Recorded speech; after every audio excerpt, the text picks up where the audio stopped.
ধর্ম মন্ত্রণালয় যে দায়িত্ব পালন করছে সেই দায়িত্বের মাধ্যমে ইসলামী ফাউন্ডেশন সুন্দরভাবে চলছে, তাই না ভাইয়েরা আমার?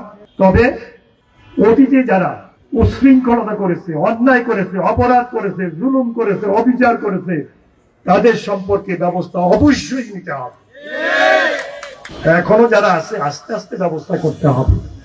অত্যাচারী, অবিচারকারী, জুলুমকারী, নির্যাতনকারীকে কোথায় স্থান দেওয়া হবে না।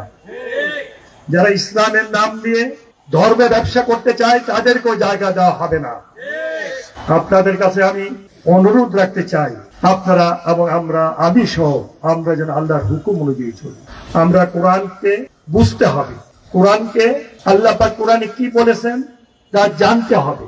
না জানলে আমরা কিভাবে আল্লাহর হুকুম মানব? ভাইয়ের আমার, সময় অল্প, আমার আরো অনেক প্রোগ্রাম আছে, আমার অনেক কিছু বলার ছিল। আমি আপনাদেরকে ধন্যবাদ দেওয়ার মতো ভাষা আমার নাই। বিশেষ করে আমার সাংবাদিক ভাইয়েরা এই রোজার মাসে এই কষ্ট করে রোজা থেকে এখানে উপস্থিত হয়েছেন, তাদের কাছে আমি কৃতজ্ঞ, আমি ঋণী, আমি অভিভূত। ওনাদেরকে আমি বলতে চাই, আপনাদের যে কোনো কাজে লাগতে পারি, আপনারা আমাকে হুকুম করবেন। ইটালিয়ানো মেলামাইনের নজর কাড়া ডিজাইন, যার প্রশংসা করবে সবাই। Italiano melamine. ন্যায় নীতির মাধ্যমে, নীতিমালার মাধ্যমে যতটুকু পারি আপনাদের জন্য করব, আমার বাংলাদেশি ভাইদের জন্য করব ইনশাআল্লাহ।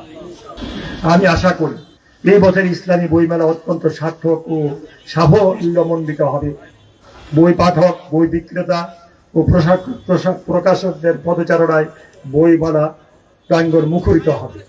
আমি মেলার সাফল্য কামনা করে আমার বক্তব্য শেষ করছি। ইসলামী বইমেলা 2026-এর শুভ উদ্বোধনী ঘোষণা করছি। আসসালামু আলাইকুম ওয়া রাহমাতুল্লাহি ওয়া বারাকাতুহু।